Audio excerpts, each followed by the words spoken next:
नमस्कार जी। कार्यक्रम में उपस्थित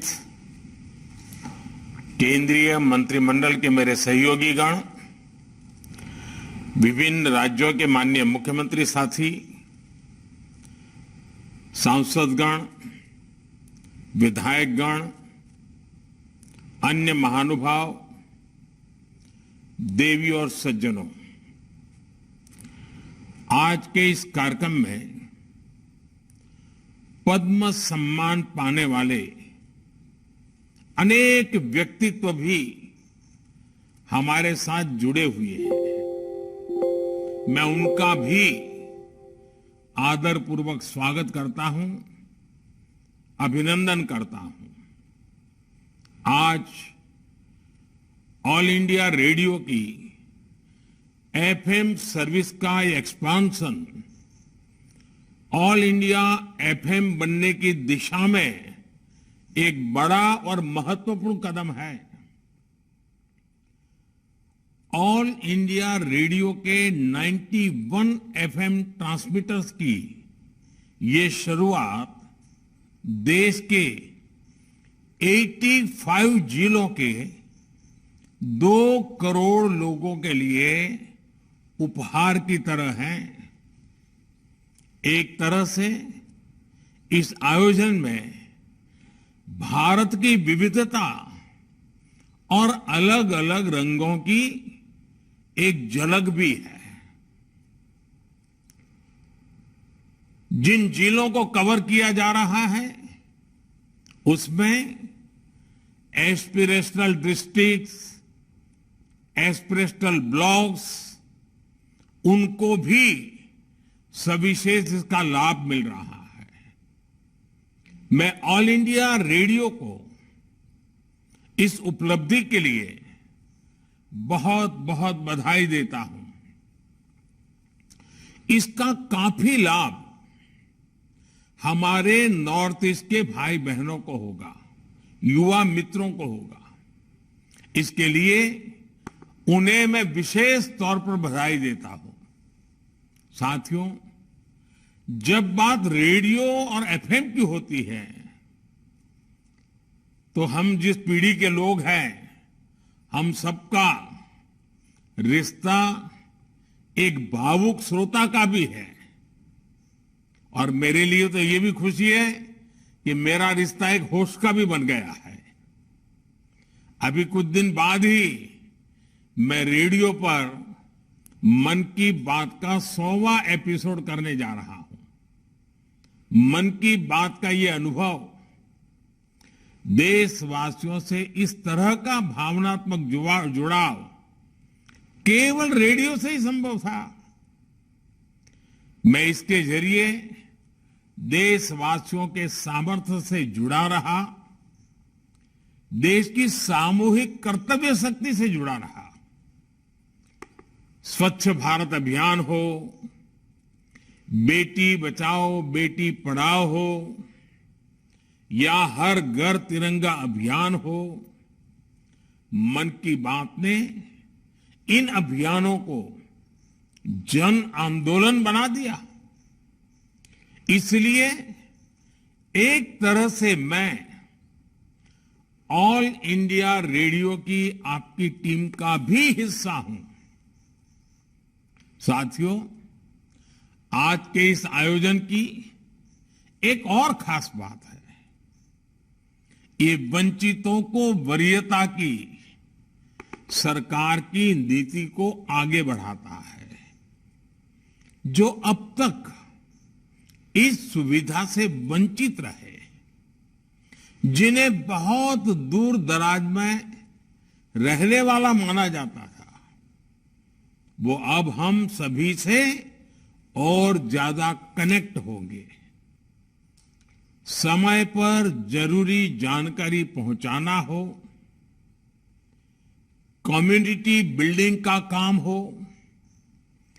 एग्रीकल्चर से जुड़ी मौसम की जानकारियां हो, किसानों को फसलों, फल, सब्जियों की कीमत की ताजा जानकारी हो, केमिकल खेती से होने वाले नुकसान की चर्चा हो, खेती के लिए आधुनिक मशीनों की पुलिंग हो, महिलाओं के सेल्फ हेल्प ग्रुप को नए बाजारों के बारे में बताना हो, या फिर किसी प्राकृतिक आपदा के समय पूरे क्षेत्र की मदद करना, इन एफएम ट्रांसमीटर्स की बहुत अहम भूमिका रहेगी।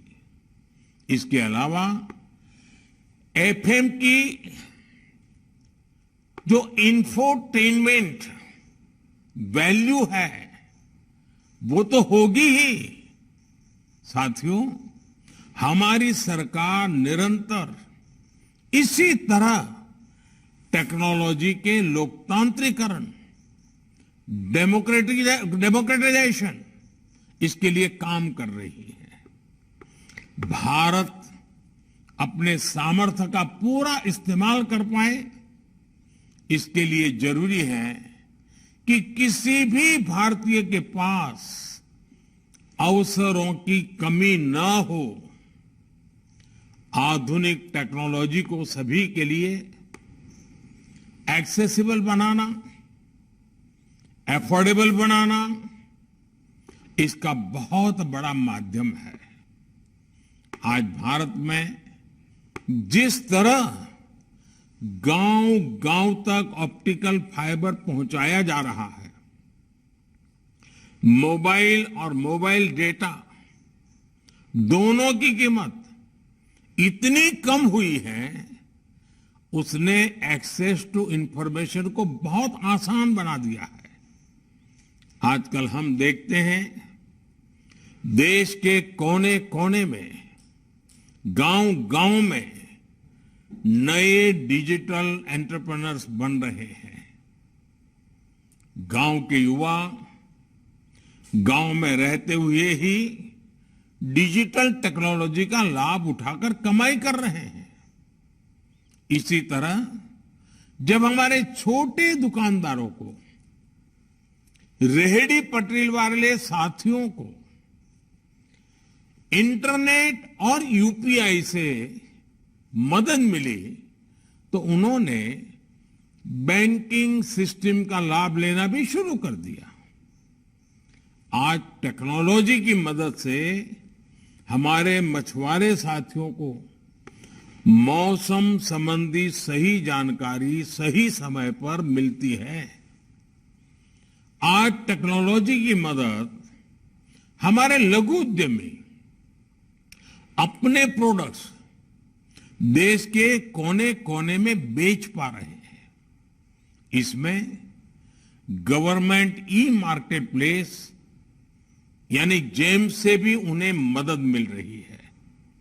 साथियों, बीते वर्षों में देश में जो टेक रिवॉल्यूशन हुआ है, उसने रेडियो और विशेषकर एफएम को भी नए अवतार में गढ़ा है। इंटरनेट के कारण रेडियो पिछड़ा नहीं, बल्कि ऑनलाइन एफएम के जरिए, पॉडकास्ट के जरिए इनोवेटिव तरीके से सामने उभर करके आया है।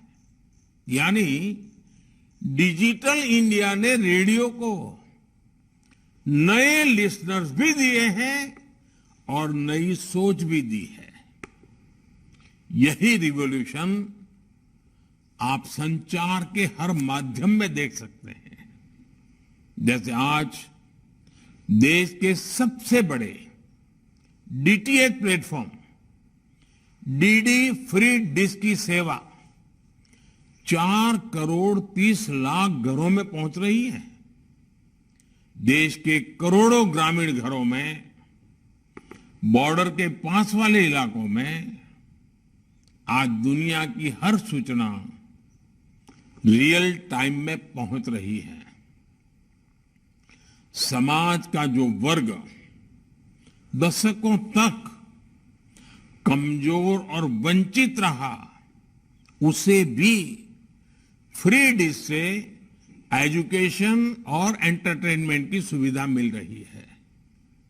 इससे समाज के अलग अलग वर्गों के बीच असमानता दूर करने और हर किसी तक क्वालिटी इंफॉर्मेशन पहुंचाने में सफलता मिली है।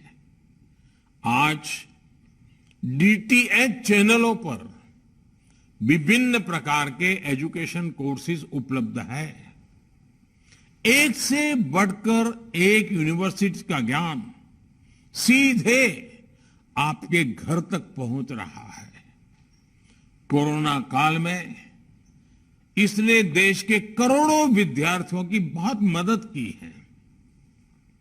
डीटीएच हो या फिर एफएम रेडियो, इनकी ये ताकत हमें फ्यूचर इंडिया में झोंकने के लिए एक विंडो देती है।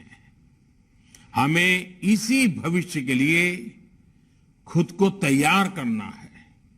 साथियों, एफएम ट्रांसमीटर से बन रही इस कनेक्टिविटी का एक और आयाम है। देश की सभी भाषाओं और विशेष रूप से 27 बोलियों वाले इलाकों में इन एफएम ट्रांसमीटर्स से ब्रॉडकास्ट होगा। यानी ये कनेक्टिविटी सिर्फ कम्युनिकेशन के साधन को ही आपस में नहीं जोड़ती, बल्कि लोगों को भी जोड़ती है। ये हमारी सरकार के काम करने के तरीके की एक पहचान है। अक्सर जब हम कनेक्टिविटी की बात करते हैं तो हमारे सामने रोड, रेल, एयरपोर्ट की तस्वीर उभरती है। लेकिन हमारी सरकार ने फिजिकल कनेक्टिविटी के अलावा सोशल कनेक्टिविटी को बढ़ाने पर भी उतना ही जोर दिया है।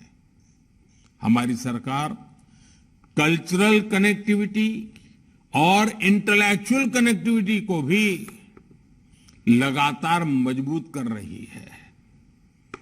जैसे पिछले 9 वर्षों में हमने पद्म अवार्ड, साहित्य और कला अवार्ड के द्वारा देश के अलग अलग हिस्सों के रियल हीरोज को सामने सम्मानित किया है। पहले की तरह पद्म सम्मान सिफारिश के आधार पर नहीं, बल्कि देश और समाज की सेवा के आधार पर दिया जाता है। आज जो पद्म सम्मान पाने वाले साथी हमारे साथ जुड़े हैं, वो इसे भली भांति जानते हैं। देश के अलग अलग हिस्सों में तीर्थ स्थलों, धार्मिक स्थानों का कायाकल्प होने के बाद एक राज्य का व्यक्ति दूसरे राज्य में जा रहा है। पर्यटन स्थलों पर लोगों की बढ़ती संख्या देश में कल्चरल कनेक्टिविटी बढ़ाने का प्रमाण है। आदिवासी स्वतंत्रता सेनानियों से जुड़ा संग्रहालय हो, बाबा साहब आम्बेडकर के पंच तीर्थ का पुनर्निर्माण हो, पीएम म्यूजियम हो या फिर नेशनल वॉर मेमोरियल, ऐसी पहलों ने देश में इंटेलेक्चुअल और इमोशनल कनेक्टिविटी को नया आयाम दिया है। साथियों, कनेक्टिविटी चाहे किसी भी स्वरूप में क्यों न हो, उसका उद्देश्य होता है देश को जोड़ना। 140 करोड़ देशवासियों को जोड़ना। ऑल इंडिया रेडियो जैसे सभी कम्युनिकेशन चैनल्स के लिए भी यही विजन होना चाहिए, यही मिशन होना चाहिए। मुझे विश्वास है आप इस विजन को लेकर इसी तरह आगे बढ़ते रहेंगे। आपका ये विस्तार संवाद के जरिए देश को नई ताकत देता रहेगा।